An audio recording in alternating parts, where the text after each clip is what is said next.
Hello, my name is Matthew Kay. This is episode 142 of Beyond the Brick. And I'd like to mention Brickmania as we start off here. Brickmania builds third-party LEGO military models, and they're offering lots of wonderful models lately. Brickmania is an official retail seller of brick arms, and they have lots of other cool stuff available at their website at brickmania.com. Today I'm joined by Guy Himber, the doer of many things and the maker of many things. And I guess, Guy, you want to introduce yourself? Hey, let's see, Guy Himber on Flickr VNA Steamworks, and president and owner-operator of Crazy Bricks, and we make a lot of cool stuff there. And I just found out I'm one of the 3 Timer Club members here at Beyond the Brick, apparently. So this is Guy's 3rd episode, believe it or not. Yeah, crazy enough to join us. That was a really early episode, like episode 9 or 7 or something. Yes, back before we even knew that webcams existed. Nice. So, but now we have wonderful things like video and audio. And Guy, you've been up to a lot of stuff lately. You've got Kickstarters, books, contests. So I think we'll just kind of run through everything that you've been up to. But how about we start off with that book? Because I think that's what everybody has been talking about. Oh, fantastic. Actually, there's 2 books, both steampunk related, that I'm involved in that have come out. Hang on. Let's see.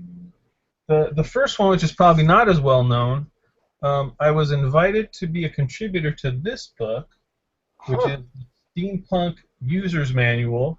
It's actually the second one they've done.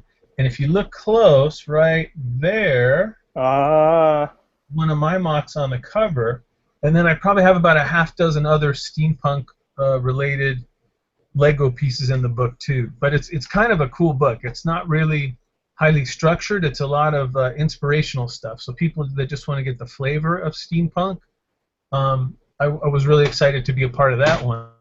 But the real exciting book, that's my baby right there. There we go. Steampunk Lego. Very, very nice. And this one I was invited to do with the real nice folks over at No Starch Press. And, you know, I had done like books on my own just for my own things, like collecting mocks for the year and stuff. And when they sort of put it forward, I said, hey, that would be a cool idea. So it took probably close to a year and a half, maybe 2 years from the time it started to the time it actually shows up. So it's a pretty good lead time, you know. Like you're not talking. That's like 4 years, 5 years, but a year and a half. That's pretty quick, turnaround there. Yeah, it was fun. Well, the things for me, I mean, there was a couple things I said I wanted to do it, but I had a couple ideas for it. But I just knew that, really it's more design. It's design. Steampunk has an aesthetic that's really important to it. And I just knew there were certain rules I had when we were designing it, like it had to have a kick-ass cover. I wanted it to be kind of old and leathery, and I didn't want any white pages in the book. No, every page had to be weathered or yellowed or white. So you're trying to like incorporate the steampunk aesthetic into the book itself. Yeah, I didn't want it to be just a collection of pictures all together, like, hey, here's a bunch of pictures. I wanted it to have some way to kind of connect it. So the way it's connected is there's a fictitious guy who's going out at the behest of Queen Victoria. So it's like you're in that time period. And actually the character is named Herbert Jobson, who's actually my long-departed grandfather. So the picture you see of Herb Jobson, who's like the narrator of the book, is actually a picture I took with my grandfather back when he was with us in a full suit of plate armor. I had him fully armored up. And he looks kind of badass in the picture, but in truth, I'm right out of frame with my hand on his back or taking the pictures, because if I let him go, the old man would have crashed. He wouldn't have made it. And then, so is the book then almost like a nice homage to your grandfather, or is that kind of... Well, I just figured it would be cool to put him in. I had this picture of him, and I needed someone anyhow, and I figured, rather than make up a name, I'll use him. You know, he's not going to mind. He's passed away. So the only release I need is for me. I'm his relative. And then my son actually has a guest appearance in it too. He's sort of the assistant / dog's body for this guy. So you'll see someone there called Lieutenant Penfold, and that's a picture of my son in like a bowler hat with the Lego steampunk gun in his hand. That's just to awesome. give some art to it. And then it's all sort of in England they have a book called the Domesday Book, And back in the old times, when before it was England, one of the old kings sent out all the tax collectors and said, I want you to gather all the information of all the farms, all the castles, every head of cattle, every peasant, and bring that information back to me. And that was the thing called the Domesday Book.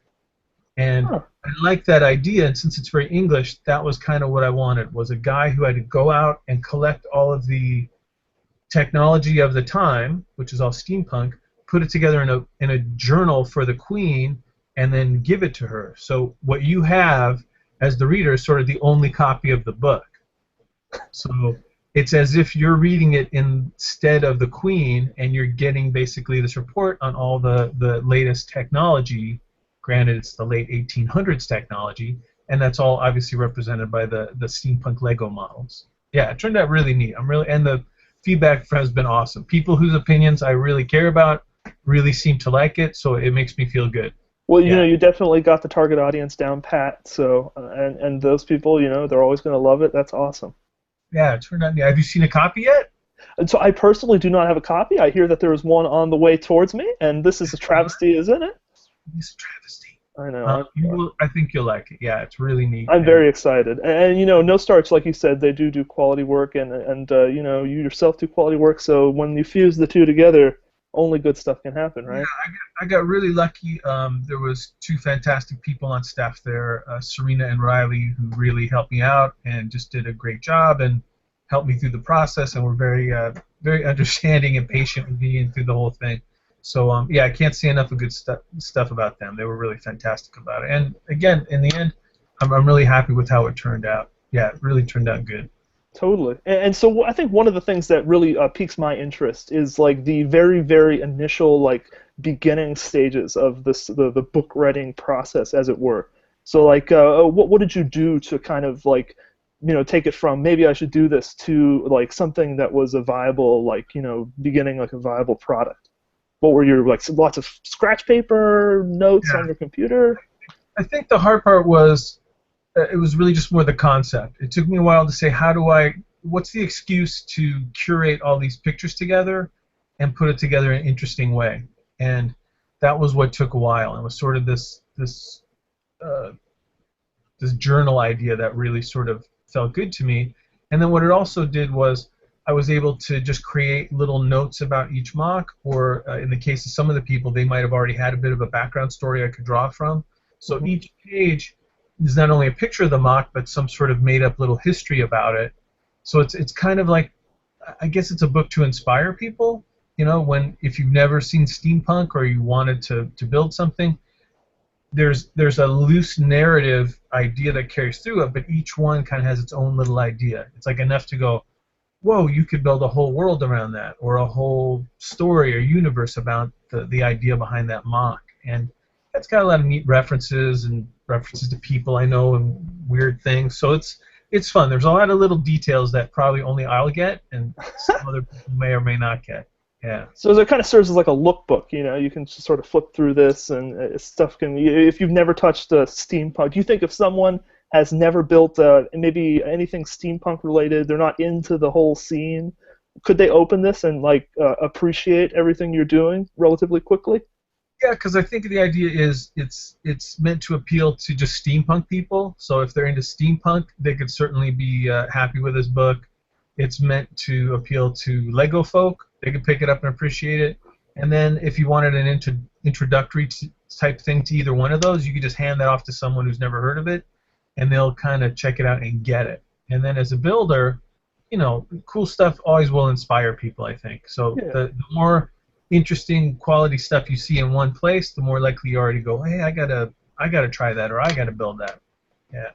And you know, I think you're definitely doing something really cool there. You know, really, anytime you build something, you're kind of doing this, but sort of like overlapping different areas. You know, steampunk and Lego, put them together, and you get some interesting stuff. You know, instead of just doing like going off into the corner and building, I don't know, like just a tower that has no reference material. Or It's like a peanut butter cup.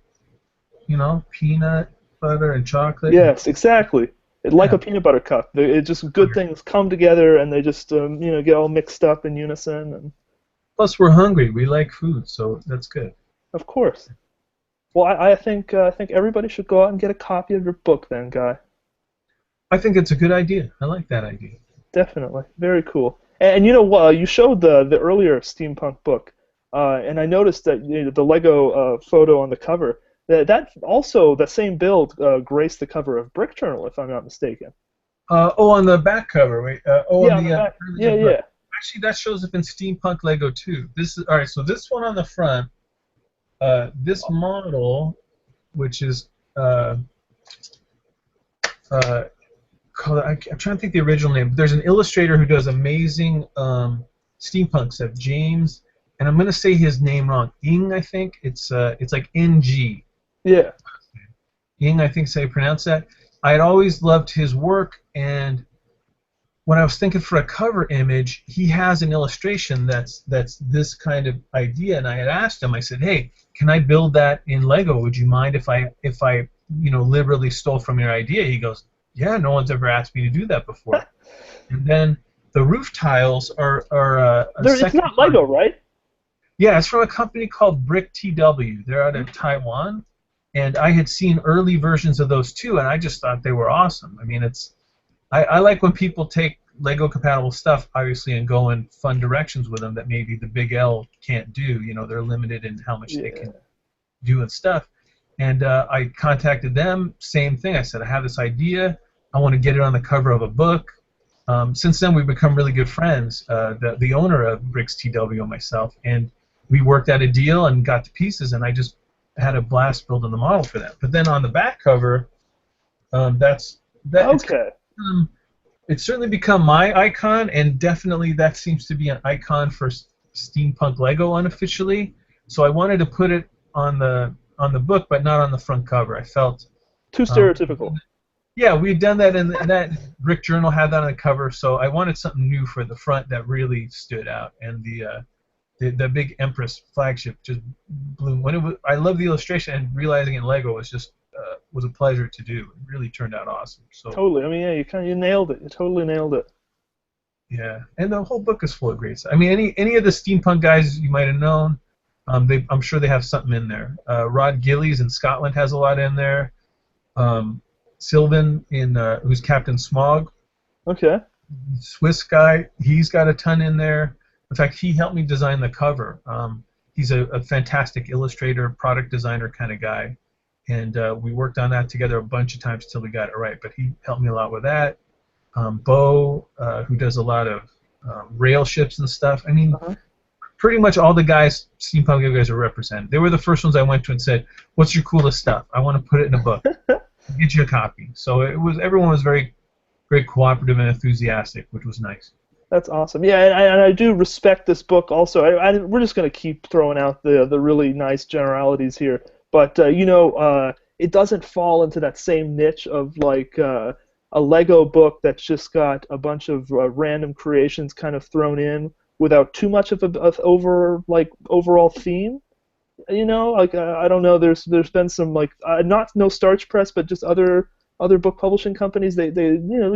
But this is just a very narrow, very very specific kind of niche you're filling here, which is very nice, different, a breath of fresh air.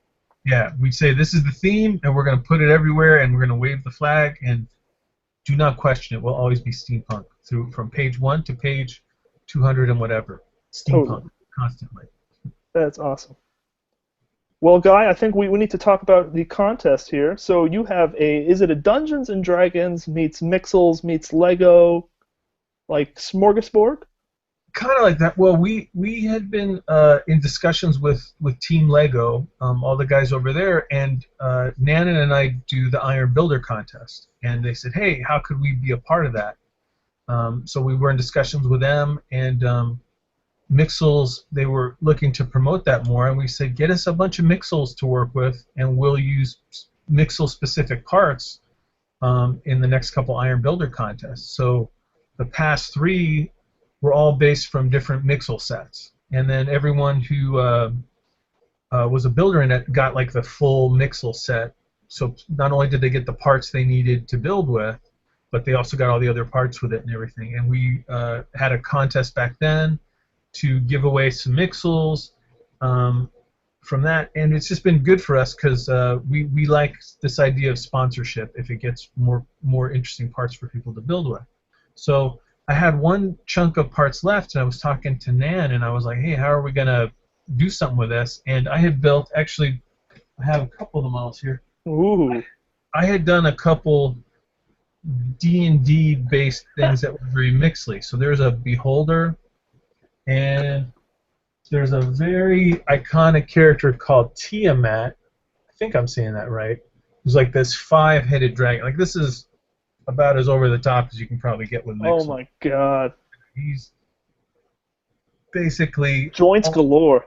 5-color. Yeah, it's a little out there, but people seem to respond well to it, and I said, well, let's make a contest out of that. So it's basically, it's Iron Builder sponsors the contest, or the Builders Lounge, which sponsors Iron Builder, and it was just that mashup. It's like, build something that's comfortable in both the Mixel world, because there's some particular things that we now kind of consider Mixels, and Dungeons and Dragons world. And I did a poster for it, threw it out there, and a couple people have just run crazy with it. It goes till the end of the month. The prizes are pretty awesome. There are magical medallions, Whoa. which use special powers, Uh-huh. as well as sets of Munchkin bricks, which are shipping out in January, and I have a couple prototype Munchkin crates. I know the colors. This is a standard Munchkin bricks crate here. Let's see. And so is this the Brick Arms crate that you've then printed on? Yeah, so this is the crates by Brick Arms, and then this is now my third one I've done. Each Kickstarter I do, we do a crate just particular that can only be, you can only get it if you're a sponsor from Kickstarter. So there was one for Skulls, one for Munchkin Bricks, there's now one for Bricks of the Mouse Guard, and it's the only time you can really get those. And Pigs versus Cows had a special one. Cool. Yeah. So, and yeah, Will, besides being a good friend, he makes amazing stuff. So it worked out really good. So we work on the designs, and then he prints them for me. We also did, like, first time on this one too, we did like special printing on. Oh, the Dupla. So that was only for Munchkin Bricks guys, and then I'm starting this now too. Like a 1x8 badge. Munchkin Bricks. Yeah. That is awesome. In fact, I'm doing ones for past Kickstarters, just for folks that want to get them, because I didn't have the idea back then. So if you're one of the winners in the contest, you definitely will win a custom crate. So it's the crate, but in colors that were never produced, like translucent green and wild stuff. You win the medallion, which again, magic missile, protection, a lot of good stuff it does, and then the set of Munchkin bricks, and then the first place winner gets like 15 assorted Mixel sets on top of that. Yeah, it's a good way to promote it, and again, we like the relationship we've kind of set up with LEGO for that. The hope is eventually we'll get access to like new parts coming out for the year before anybody else. So the hope. Oh, so are you thinking that Iron Builder will then be seeded with like unreleased parts? That's kind of the dream. That's what I keep sort of planting the seed out for. You know, if we can give them to builders to build with like a couple months or even weeks ahead of when anyone else can get them, I think that would be great. Oh my God! Awesome.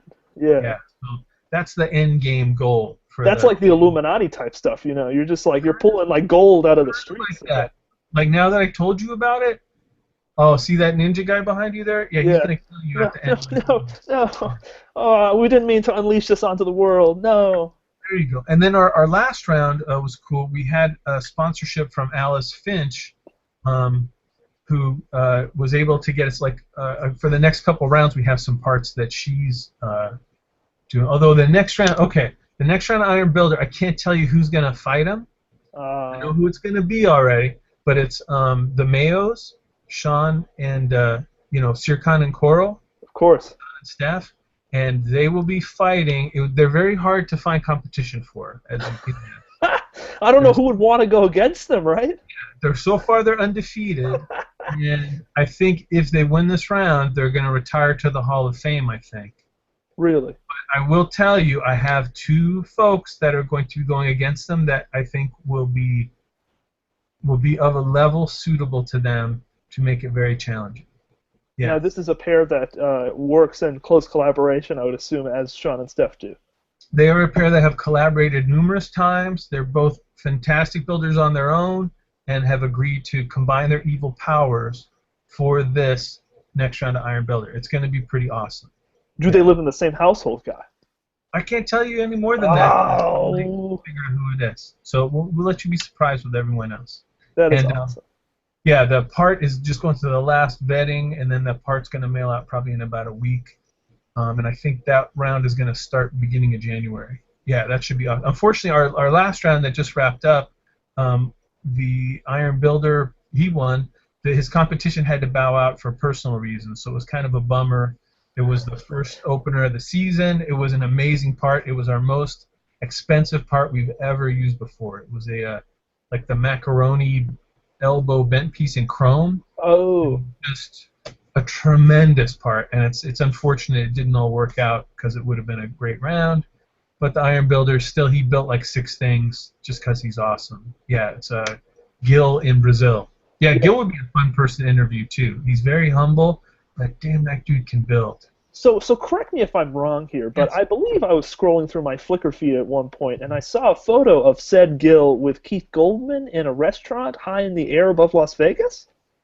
It is possible. Gil is a bit of a world traveler. And specifically.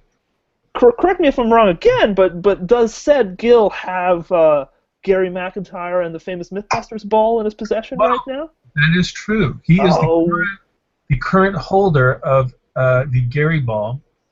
Previous to him, it was Pascal in Germany. So Gary was in Germany, and now Gary's traveling in Brazil, where Gil's from, and then wherever else Gil decides to take him. Well, obviously, Gary's just never coming back to the United States after Brazil. I mean... You know, I will say Mythbusters Gary is probably having a better time than real Gary right now. Yeah. Yeah, you know, San Diego, I don't know, San Diego, Brazil. Good point. Gold or silver? Gold or silver? True. It's all very true. Yeah. But now we're going off on random tangents here. So we'll bring it back in real quick, and then we'll jump off to another topic. But the one question I want to ask is, if you have never built anything Dungeons & Dragons out of LEGO, you never played Dungeons & Dragons, and you want to participate in this contest, first, should you? And if you should, where would you go to find source material to perhaps inspire and nurture your building? I mean, there's just some obvious stuff like, dragon, elf, any dungeon-y kind of thing. But a lot of the guys have harkened back to the very, very original, like from when I was a kid, Dungeons and Dragons. Like they went into the old, what's called Monster Manual, and they're pulling out eclectic creatures that, I mean, you have to have been born in 1970s to remember some of these. I mean, they're way, way out there, which is kind of fantastic. Yeah. And the thing I like about Mixels too is you can build with Mixels fast. Yes. It's not like you need to go elaborate. There's just a couple things, so it's really very much clever design. Like, most people are building out about 30 bricks to make anything mixily. So it's like, what do you do with your 30 better than the next guy is probably going to be what makes your design stand out more. But just look up Dungeons and Dragons monsters, and huge things will show up. And just look up Mixels, and there's a couple groups on Flickr. Just make sure it's mixily and it's Dungeons and Dragons. Dungeon and Dragony. Yeah, exactly. So you just get that browser window, Google Images, dual pane, and then sketch it out. Sketch it out. Very cool. Some of the guys have built monsters that I didn't. I saw them and I kind of recognized them, but I had to look them up because they were old school D&D stuff. You really had to be into D&D to know what these were, but that's kind of the cool part, I think. And now the entries to this contest, they're going into a Flickr group, I'd assume? Yeah, if you look on my Flickr stream, you can find the poster. I think it's also posted on Brothers Brick and Brick Nerd. Most of the blogs have featured something on it. And then there's just a thread there. You click the link, it takes you to its own little Iron Builder D&D Mixels group, and you can just post entries there. The brief little rules are on there. There's only maybe... I wrote like rules 1 through 5, but I purposely didn't put in a 4th rule to see if anyone was really paying attention to the rules. And really only one person said anything about it. So, we're kind of loose on rules. The fewer the Rules, rules, the better. schmooze. Yeah, rules. Yeah. Schmooze. Just throw it out there. So we will Exactly. be sure to include a link to your photo in your Flickr stream, that Flickr group, and all the other good stuff, so that you Fantastic. too can participate in this contest. We'd love to have you. More the merrier. And so earlier, Guy, you mentioned that you have been working on shipping out some Kickstarter rewards. Which Kickstarter are these rewards for? January, I was hoping to make it in time for Christmas, but I had a few last things I had to tweak on the tooling. So January, all the Munchkin Brick stuff is shipping out. But I can show you. These are actual runs out of the tool from the factory. Wow. There was one sponsorship level where people could get stuff ahead of anyone else. So they already got shipped all the premium things already, and then those people will be the only ones to ever get it in this color, which I'm calling Minty Badger color. Minty Badger. This is the little Pope hat, which is a miter, which definitely is going to see its way into some custom figures. That's the Munchkinomicon, and you can see when you open it up, it's like an actual. I might have showed you guys some early prototype stuff on this, but it's a real functioning book. Wow. Minifigure can hold it open. Let's see if I can do it here. And now talk about how this differs from the design of the Lego book. Yeah, you can kind of see him holding it there in his hand. Very cool. Yeah, it's hard to make. Well, the Lego book, besides breaking at the hinge all the time, Yes. isn't really that interactive for characters. So that's what I wanted. I wanted a book where not only could they hold the spine, but they could hold it open position like they're reading it. Yeah. And really, those have only been available at conventions now. They're the only place I saw them. They'll start posting on Crazy Bricks this beginning of next week, which will be the first time they're open for anyone to buy them. Previous to now, it's just been convention goers, so I was getting feedback. That is awesome. The other cool guys are... right here, let me actually pull this guy off here. Okay, we added about 6-7 weeks onto the original delivery time because of this helmet. Now, you can see that helmet. That helmet is very Munchkin-y. Yes. That is the Munchkin spike helmet. But in ABS, those big sharp horns and that point would be really dangerous. You're talking about some breakage. Oh, breakage, and also, those are like big cobra fangs on the end. So, if you look closely, these are all rubber. Oh. Even that spike is rubber, too. So, this is what added about 6 weeks onto our delivery time. I didn't want to compromise on the aesthetic of it, and it really had to have this, but it was like, how do I do this and not make it dangerous for folks? So, when they get them, the helmet actually will have these pieces loose, and then they get to assemble them safely at home. And now, are the way it joins to the head portion or the helmet portion, is it the same connector that Lego uses, or is it a different radius?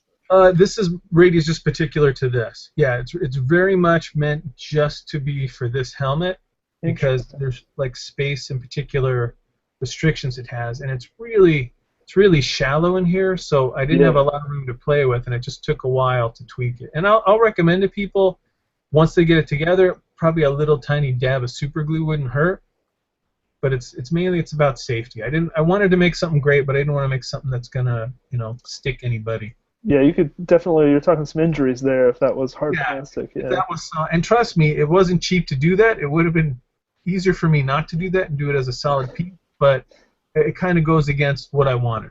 We want stuff that's fun to play with. Definitely. And then that's the cool one all together. There's the shoulder dragon. Oh, wow. It actually connects so that the hand comes off and he pressure fits there onto the wrist. That is amazing. And then once he's on, the hand plugs back in. So it's kind of that was the dream. That's what I wanted to do, and it turned out awesome. And that is I mean I can't think of any Lego piece that does that. What is the radius? Did you do any investigation into seeing if that's It's not it's not a radius that complies or fits in anything else in the Lego world. It's just particular to that arm, and actually it flares out a tiny bit. So finding the right shape that would click on and pressure fit it took a while to do too, to get it just right. And then let's see, the last pieces are these fillers.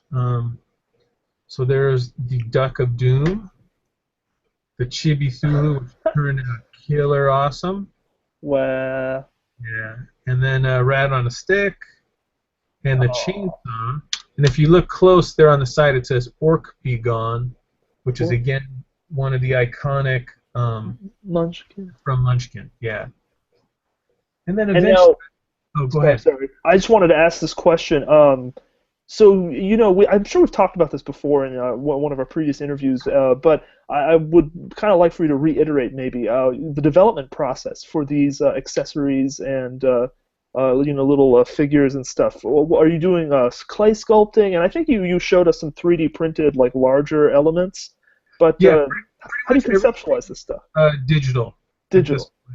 Because clay just isn't refined enough for what I like to do, and I like to be able to make changes and print things at different scales, and it translates better into the tooling. So it's way more work in the beginning. It does open up some creative avenues I probably couldn't do otherwise, and it's better for adjustments. So it's, you know, it's digital sculpting and digital engineering like that. There's a lot of people that know how to click stuff, but to really do functional things that look right and function, that's kind of what separates the boys from the men, kind of thing. Very, very cool. So do you collaborate? I think you mentioned that Will Chapman was a guest sculptor on an element that you had previously worked on. Yes. Did I bring it? The Unnatural Axe, which is the very first piece. Do I have one here? Yeah, that was Will was the guest sculptor on that, and that was kind of what. Oh, here we go. Here's one. And he, you know, Will's an expert at it. I mean, he's really the godfather of all things accessory-wise, and he set like a good tone for the aesthetic, and he just captured it right.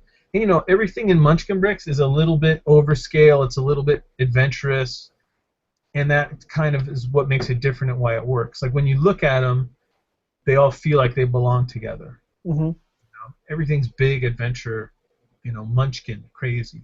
Yeah, it's like you got that aesthetic, yeah, like you said, down pat, yeah. Yeah, that's kind of it, and I kind of like that. So although the next one, the one that just wrapped up on Kickstarter now, which is going to ship end of February, beginning of March, is one called Mouse Guard, which is by, let me see, I was going to cover one of the books. Oh, hang on, I got one here. Ooh. Hang on. And he goes off to get some wonderful, wonderful prototypes, I believe. Okay. So, Mouse Guard, which here's the first book, is by the creator / author / illustrator, a gentleman named David Peterson. And he got to know Alice Finch, and they started talking, and they connected in, and Alice approached me and said, hey, we'd like to do a giant Mouse Guard display for 2015 because it's the big anniversary for Mouse Guard. And we had talked. She obviously knew I was doing custom stuff, and as we talked about it and I got to know the material better, I said, hey, you know what? Let me license that officially, and we'll do a lot more with it. So I talked to David. We made a deal, and that was my next Kickstarter. So here's the prototype of the head, and they turned out really cool. It's going to be hard to see here. That is ridiculous. I'll give you a digital picture that shows it better.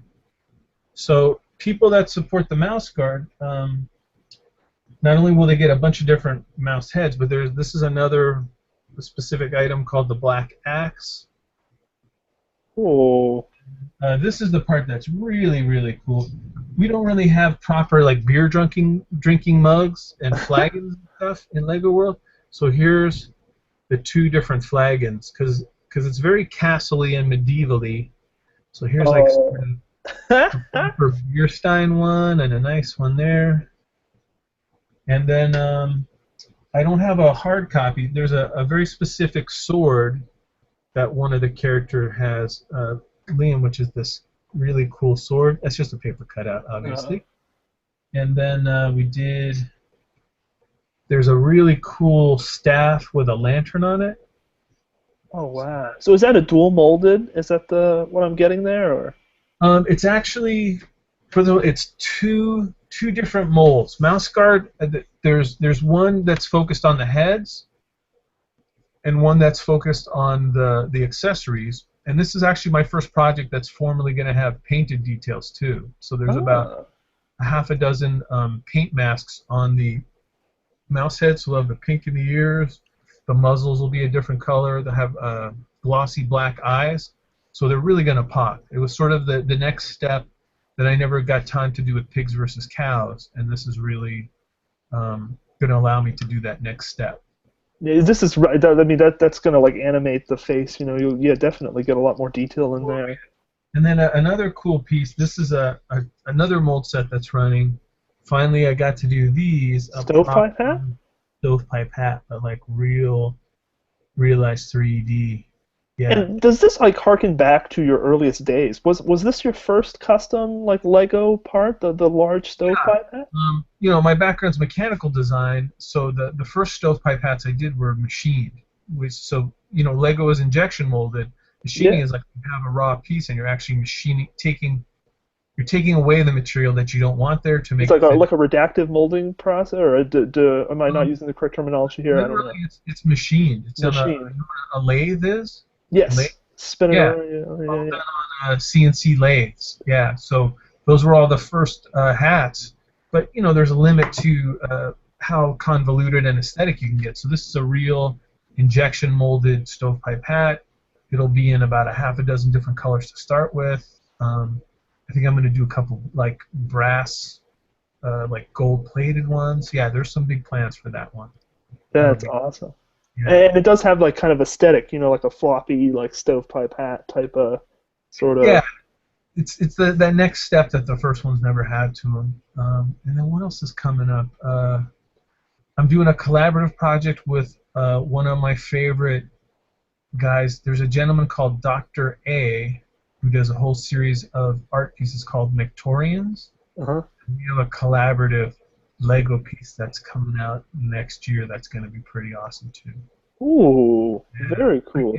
I'll give you a teaser picture, but I can't show you the finished thing yet. Yeah, but it will incorporate that stovepipe hat and even more than that in the final piece. Yeah, it'll be a cool one. And then Kickstarter-wise, beginning of the year, Crazy Arms will finally come out too. And that's the straight arm and the 90-degree bent arm. So that'll be. And so, is this something that people already do with? Is it pneumatic tubing, the Lego pneumatic tubing elements, or am I thinking of another piece? Yeah, they do that, and I've made straight arms before too, also as machined parts, and those were early steps toward that, and those worked pretty good. But the Crazy Arms are like properly molded, properly connected. There's a whole bunch of hoops that had to be jumped through to get those right. In fact, those are with my manufacturer now, finalizing some stuff. And we have a really silly, ridiculous, uninformative Kickstarter video that we're finishing. You know, it's always the video that really makes the Kickstarter project, let's be honest. Yeah, there's a video that goes against everything you're supposed to do. Like, in a Kickstarter video, you're supposed to start and, like, make your presentation and... It's like a PowerPoint. From the moment. You know, I only had it for a few seconds. This is totally the opposite. This is completely contrarian, purely for entertainment in the beginning, and really only a small percentage of it really talks about the product. It really was just an excuse for me and some friends to dress up silly and make a video. So this is like a satire of a Kickstarter video, is that what you're saying? I don't know if I'm smart enough or clever enough to actually do that, but maybe. I don't. It's a silly thing that probably should be more focused, that we just are having fun, so we won't. That's awesome. And you know, you really are turning into like a Kickstarter veteran here, more than a veteran. I mean, you're like, I don't know. You know, you're like the only, like, how many guys went on the Apollo missions, like, more than once? You know, that's you. So, well, 3 times here, like 4 or 5 times Kickstarter. Yeah. I know. You just keep doing it over and over, and it's just, it gets better. Well, the goal is eventually I'll do the card set again, the Steampunk Lego cards. Hmm. Eventually, the legal atmosphere will allow me to bring those back out. That's really the end game goal. When And I what can, legal atmosphere led to those having to go back into the closet? well, there were some copyright issues that I thought had been addressed, and I Okay. had some actual stuff from Lego Co. and stuff to kind of make it okay, because my printer would only allow me to print if I had certain releases. So I kind of got what they wanted and all that, and then things changed after it came out. Lego has a lot of different. Tentacles? That's it, the octopus, Yes. and one end of the tentacle was cool, but some other tentacle somewhere else wasn't, and it led to things. Yeah, kind of like that. Yeah. Um, but that may be changing coming up, and if that all comes through, then I'll get those back out again, because that was a heartbreaker, man. I'm I so bummed know. to have those cards in our hands right now. And when you mention cards, I always think of Studs Cards. Brandon Griffith, I believe, a resident of Los Angeles, such as yourself. Yes. So, was there any cross collaboration going on there? I did a series of like V&A Steamworks cards for this year, because I like the studs idea. I think Totally. Brandon was struggling to get them out initially. I think they've been well received, and I think he's sort of finding his inner business person, maybe better. It's all about getting those channels down pat and right, all the marketing there and Yeah, and then I think that's your goal at Kickstarter, is to try to help sponsor and push someone along that maybe wouldn't have those avenues open to them otherwise, possibly. yeah. So I think it worked out good, and hopefully he'll expand upon it. But I like it as an idea. So we did a couple special edition cards, and every convention I did this past year had its own special card to it that people could get if they visited. In fact, next year I'm doing one or two extra conventions. Yeah, I'm going to do Brick Fiesta in Texas Okay. next year as well. So yeah, I don't know what I'll do. I think we'll probably have some special color edition Munchkin pieces at each convention. So attendees might be able to get like Steve a Jackson. rare color Chibi Thulu or Munchkinomicon book kind of thing. Awesome. Yeah, I think that would be neat. Plus, we like to spread Munchkin bricks around. Of course. And you did go to a lot of conventions this year. I'm not trying to do a little run through here myself, and I'm sure I'm going to miss some. Bricks by the Bay, BrickCon, Brick World, Brick Fair. Yeah, Was that everything? Or I'm sure there was a couple more thrown in there. yeah, it was those four. That was Cool. enough. Yeah, I think 5, maybe 6 a year is going to be plenty enough for me, because traveling takes a lot out of you going around, and they Yeah. start to overlap. Yeah, I think there's at some point next year where it's like over the course of 4 weekends. I think I'm at 3 conventions, so you just got to be careful. Yeah, a lot of traveling, and suitcases get heavy, man. It's a lot to move around. Yeah, the book bag with a laptop, peanuts on an airline, just Yeah, there you go. that sodium will get to you after a while. Yeah, so it's been fun kind of building up the Crazy Bricks name and the company and all that, and just kind of expanding upon it. And you learn stuff yourself as you go along. So yeah, it's been fun. I see all the places I want to take it next year, and it's exciting for me. I like that. Certainly, and like you mentioned with the mouse guard, it's interesting that people are now coming to you and saying, "Hey, there's this intellectual property. I wonder if you could iterate on it and do something Lego-y with it." Well, I kind of like this idea that, first of all, I like to work very closely with the people that are the creators of it, Hmm. because they really care about it. That's enjoyable for me, and it's probably something that may not ever get Lego opportunity, because it's not like Avengers, or Yeah. it's not all the big stuff, and I don't really want the big giant stuff per se. I want the evocative, inspired, Niche. like mid-level stuff. That's what I kind of like working with. And like Mouse Guard, I get to work directly with the creator. That's awesome for me. Munchkin Bricks, directly with the Munchkin guys, who are all crazy passionate about Munchkin. That's the fun part for me. That's awesome. That is really, really cool. Yeah. And now, Guy, there's something else I wanted to take the moment to talk about. You mentioned Crazy Bricks has kind of been iterating all these different things, and maybe sponsoring a contest here or there. And I did notice that you sponsored the Brick Nerd Nerd League contest. Yeah, that was fun. Well, Tom is obviously we really enjoy his cast. He's silly as can be, and he's a lot of fun to watch. And yeah, he's one of my buddies. So when he said, "Hey, could you sponsor some stuff?" and there's always neat things I can find to send his way and do it. Because yeah, they're Brothers Brick, Brick Nerd, a couple of the other ones. You guys, I like to be a part of that community and help promote stuff that I enjoy too. So yeah, it's a no-brainer. Totally, and when I saw you that you were sponsoring that contest, it was kind of I don't know why I hadn't had this thought before, but you think about Lego sponsoring these building contests and stuff, and of course it makes sense, it's Lego, but then you have to remember, like, you're doing custom stuff, and there's Brick Arms and all these other, and why not have the AFOL sponsor the AFOLs? That's kind of awesome. Yeah, it kind of makes, and I like, Nana and I do Builders Lounge, not really for any personal gain, the Iron Builder contest. We just do it because we enjoy seeing, talented people build interesting stuff. Totally, so and it's like an excuse to just fill everybody's Flickr feed with amazing builds for like a long period of time. Like that, yeah, and it's kind of developed its own momentum, and yeah, maybe at some point we'll have to hand the reins over to like some younger, enthusiastic guys to carry it on. But I think it's Iron Builder's not really about Nana or myself. It's about the concept, and we just like to get it out there. I mean, just seeing neat people build stuff, I think is entertainment in itself, and it's usually very fun. And totally, that's what it's all about. Everybody building cool stuff. Yeah, we like that, and it's an excuse to say cool and awesome. I think I say that too much. I need more adjectives in my vocabulary. Awesome, cool, awesome. Yeah, it would be cool if I had more awesome adjectives, I think. There you go. And on that note, Guy, thank you so much for joining us. I really appreciate it. Excellent, and I'm glad we didn't have that other boring guy in, Joshua. Josh. Who needs Josh? Is he, like, stuck under the desk there somewhere? Where is he? Yeah, he's sitting under, Josh, get down there, Josh. All right, thank you, Guy. You don't need him. Next time, do it when he's out at 7-Eleven again, too. This worked out really good. I'm just going to plan a couple dozen interviews in the next couple of days. We'll just, boom, boom, boom. Just squeeze it. That would be smart. Yeah. Excellent. You betcha.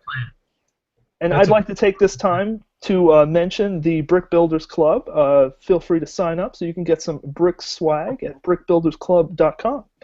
Thank you so much. Thank you for watching.